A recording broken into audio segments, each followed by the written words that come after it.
Splinterlands is a free-to-play card game that you can play in your browser or on your mobile phone. Now, what makes this game really unique is that it's a play-to-earn game, meaning that every card that you obtain in this game is actually yours. It's an NFT or a non-fungible token, which is your property and you can sell in the marketplace for actual money. So all of the items you collect in this game are worth something, so you can actually make quite a bit of money by playing this game. Not only can you sell your cards, you can also rent them out. So that means that you keep your cards, but some other people are allowed to use them for a certain amount of time, and they will pay you with in-game currency called Dark Energy Crystals, or this DEC. And this is once again also worth actual money, as you can sell it in the marketplace. Now, not only is this game really fun, Splinterlands, you can also make some money with it. But first, let's take a look. Like I mentioned, it's a card game. That means that you have a bunch of cards. This is the collection that I currently have, and I got these cards when I started the game. Let's take a look at the basic card. It's this Cobalt Bruiser over here. If you take a look at the top left corner, we see 3 in blue. That means that this card costs 3 mana. In every fight, you will have a limited pool of mana, and you will have to select your cards, and you cannot exceed the mana cap. So preferably, the mana cost of a unit is as low as possible. Next up, we see this blade with a 2 in there. The blade means that this is a melee unit, meaning that it can only attack if it is in front. On top of that, it also deals 2 damage. Below there, we see the 2 in the blue with like the boot next to it. That means how fast this card is. The higher the speed number, the quicker the card will be able to attack. And lastly, to the left, or to the right, we have the hit points. So that means that this Cobalt Bruiser can take 3 damage before it dies. As you can see, I have a bunch of different cards from which I can choose. Now, we have a couple of different splinters, and this basically refers to the different elements. So we have fire, we have water, we also have earth, etc., etc. Now, depending on which card you can choose, depends on the summoner that you pick. So, like I mentioned, we have a bunch of cards, and we looked at the Cobalt, that was a monster card, but we also have summoner cards. And at the start of each battle, you will have to pick one of these. As you can see, you start out the game with 2 from each splinter or element, so I have 2 fire summoners. So when I pick one of these, I will only be able to use fire cards or neutral cards. Or if I choose for the water element, I will only be able to use blue cards or neutral cards, etc. Now, each summoner has its own special ability that will impact the gameplay in some shape or form. For example, this Malric Inferno will increase the melee attack of all of my melee units with 1, so that could be quite powerful. Let's take a look as to how you actually play a game. So for that, you have to go to Battle, and here you have to click on the big Battle button. So then, an enemy is sought, and as you can see, matchmaking goes very quick. It does not take a long time to find somebody. So we're matched up against this Elementalist. Now, what we can also see is the matches that he played in the past. So his past 5 matches, or 3 in this case, you can see, and you can use that for your benefit to adapt your strategy. Sometimes there might be some special rule sets. In this case, it's the standard rules, and we also have a mana cap. That means the total cost of all the cards that we select, and we have a cooldown or a countdown to select all of our cards. So then we click on Make Team, and like I mentioned, the first thing that we have to decide upon is to which summoner we would use. So we have a couple to choose from, and this will often depend a lot on the playstyle that you like. So in this case, I'll take Pyre, is this guy over here. He costs 3 mana and will increase the speed of all of my units by 1. So we'll pick this one. Next up, we have to pick some units. As you can see, we can, on the left-hand side, we can only have a maximum of 6 units. So preferably, your first unit is quite a tanky one because he will be getting the most hits. So for the fire deck, this Living Lava is quite a good unit as it has 6 health and 2 armor. So we'll pick this one. The downside from this unit is that it's quite costly as it costs 7 mana. So as you can see, we have spent 10 mana out of 14, so we only have 14 mana left to work with. That might be a little bit hard. So we have a couple of options here. The 2 that I'm debating the most between is this Magma Troll over here. He's not that strong, but he has a special ability of reach, meaning that he can also attack from the second position. Normally, melee units can only attack when they are in front.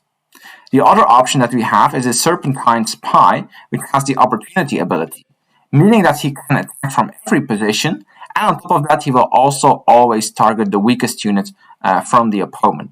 So that's quite unique and also quite a fast unit. The downside of this unit, obviously, is that it only has 1 health. I think I'll take the Serpentine Spy here. That means that we'll have to waste 1 mana, as I don't have a single card with 1 mana. So I'm not fully convinced that this is the best deck, but we'll give it a go and see how we can do. So then we click on Battle over here. So the opponent has also chosen his cards, and now we're matched up against each other. So the cards are laying out in front of me. So this is my first unit, the Living Lava, and this is my second unit. And as you can see, my opponent more or less went for the same setup. But he has a 1-cost card, a Flame Monkey. That's a card that I don't have. So he definitely has an advantage here. So yeah, we'll see how things go. Probably they won't go so well.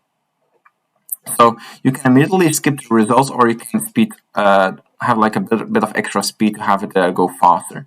So as you can see, we're attacking each other left and right. I was able to eliminate one of his guys, and now I was also able to eliminate his monkey. Now, I was a bit of lucky because apparently they decided I was able to go first instead of him. And so that allowed me to first eliminate his guy before he was able to do the same against me.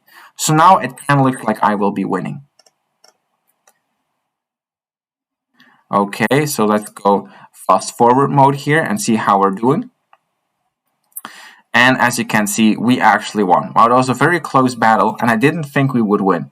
Now, as you can see, especially in like equal matchups, there's a bit of luck involved, as the game engine will have to decide which player goes first, and it can have some impact. But most of the time, I have the impression that while there's some luck involved, it definitely matters a lot which cards you choose and how you decide to strategically place your cards. In that regard, you could perhaps see it a bit like poker. So poker, there's also an element of luck, but there's definitely also an element of skill, as more skilled poker players will obviously beat less skilled poker players. And also what's happening here. A weaker player might be able to win from a better player, but in most cases, the better player will actually win. So here we have the battle results. I was the winner. As you can see, I gained some ranking points, and I also gained some dark energy crystals, which will come in handy later on. So let's close this one. Now, what's also really cool is that you can also always rewatch the battles that you've done. So you can see them over here. As you can see, I'm not the best player. I have lost a bit in the past. Now, you have a different playing modes. So you can play against a friend, you can play a tutorial, you can do some practice games, or you could play ranked. Now, there's a couple of ways how you can earn actual money in this game. So the first that you saw was earning the dark energy crystals. So after having finished each battle, you can get some of these dark energy crystals. And these are what actually this is an actual cryptocurrency which you can sell. So that's the first possibility. And next up, you can also get these season chests. As you can see, the season will be ending in 4 days, and then I will get some rewards. 5 chests in this case. Now, each chest will either contain a potion, a card, some dark energy crystals, or if you're really lucky, a card pack containing multiple cards. Now, each season takes about 15 days, so every once in a while you will be able to unlock these chests. Now, as you can see, I'm currently only ranked bronze 3. That's not very good.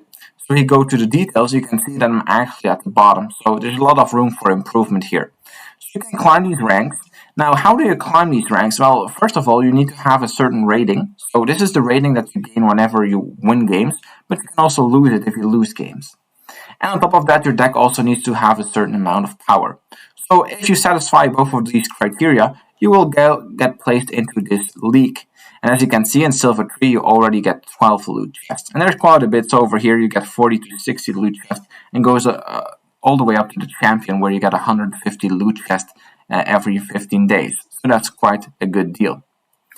And the third option is these quests over here. As you can see, I have completed my fire quest. So every 24 hours you will get a quest, and this will involve you playing a certain type of color or playing certain types of cards. And if you do this quest successfully, you will be able to open up a chest that will once again contain those cards or dark energy crystals that will allow you to grow in the game. So these are some of the ways that you can make actual money from this game. Now let's take a look at the marketplace. And this marketplace allows you to purchase new cards. So as you can see over here, there's some cards listed over here, which cost around 30 cents, as you can see. These are, of course, more of the cheapest cards. If we filter, we can also look at the most expensive cards. And as you can see, we have one card over here, which is $44,000. So that's kind of expensive. The normal expensive cards, as you can see, range somewhere along the $400 mark, I would say, to $300. But of course, there's no need to spend that much money because while you can purchase very good cards quite cheaply, there's even a more cheaper alternative, and that's renting cards. So besides purchasing cards, you can also rent them. So let's take a look at some of the cheapest cards. So as you can see, these are some of the cards that you can rent, and as you can see, they are very, very cheap. They cost less than 1/100 cent, I believe. Yeah, that's correct. So this is you can rent this for 100 days for only 1 cent. So cheaper really is not possible. So if you click on the card, and you can see here all the people that offer the card.